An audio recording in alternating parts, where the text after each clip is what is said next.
Here's something most advice about phone addiction gets completely wrong. This isn't a willpower problem. It never was. You're not weak for checking your phone 40, 50, 60 times a day. You're responding exactly the way your brain was built to respond to a system that was engineered on purpose to make you do exactly that. That's the claim. Now let's prove it. In the 1950s, psychologist B.F. Skinner ran a series of experiments on pigeons that would, decades later, accidentally explain your relationship with your phone. Skinner put pigeons in a box with a lever. Peck the lever, get a food pellet. Simple enough. But then he changed the rule. Instead of a pellet every time, the pigeons got a pellet on a random, unpredictable schedule. Sometimes after 1 peck, sometimes after 20. No pattern they could detect. Here's what happened. The pigeons on the guaranteed schedule eventually slowed down. Predictable rewards are easy to satisfy, and once satisfied, the urgency fades. But the pigeons on the random schedule pecked constantly, obsessively, thousands of times an hour, far beyond what hunger alone could explain. Skinner called this variable ratio reinforcement, and it remains one of the most powerful behavioral patterns ever documented. He tested it against fixed schedules too. Rewards every 10th peck, every 20th peck, and none of them came close to the sheer persistence triggered by pure unpredictability. Unpredictable rewards don't satisfy a craving, they amplify it. Now think about your phone. Every time you unlock it, you don't know what you're going to get. Maybe nothing. Maybe a message that matters. A like. A comment. Good news? Bad news. The outcome is random.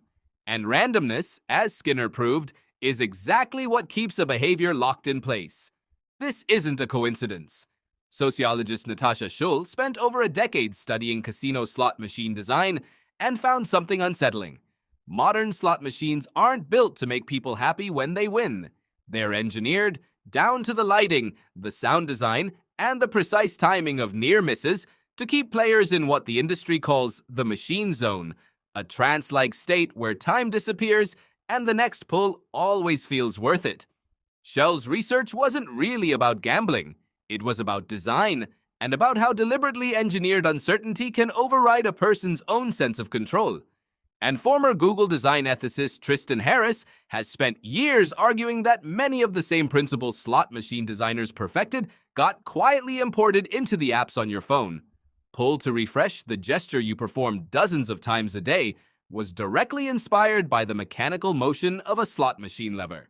The brief pause before a notification loads isn't a technical limitation. It's a deliberately engineered moment of suspense. The unpredictable rhythm of likes trickling in over hours instead of all at once keeps you returning to check, rather than satisfying you once and letting you move on. Harris has pointed out that the people designing these systems often understand behavioral psychology better than the average user understands their own habits because that understanding is literally their job. Here's my honest take on all of this, and it's the part most videos on this topic skip entirely. People love to say just put your phone down like that's a real solution. It isn't, because you're not fighting a bad habit. You're fighting a system built by extremely well-resourced teams whose literal job is to make that exact action feel irresistible.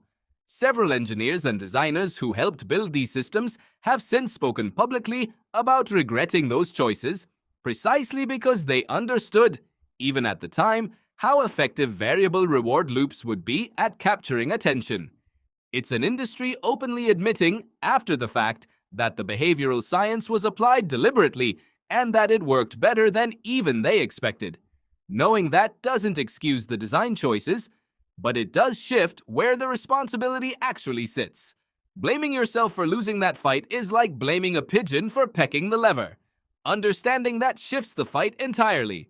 And in part 2, we get into exactly what that means practically. The real science behind why deleting apps doesn't work, what actually does, and the one thing about dopamine that most explanations get completely backwards. Subscribe to Mind Signals so you don't miss it.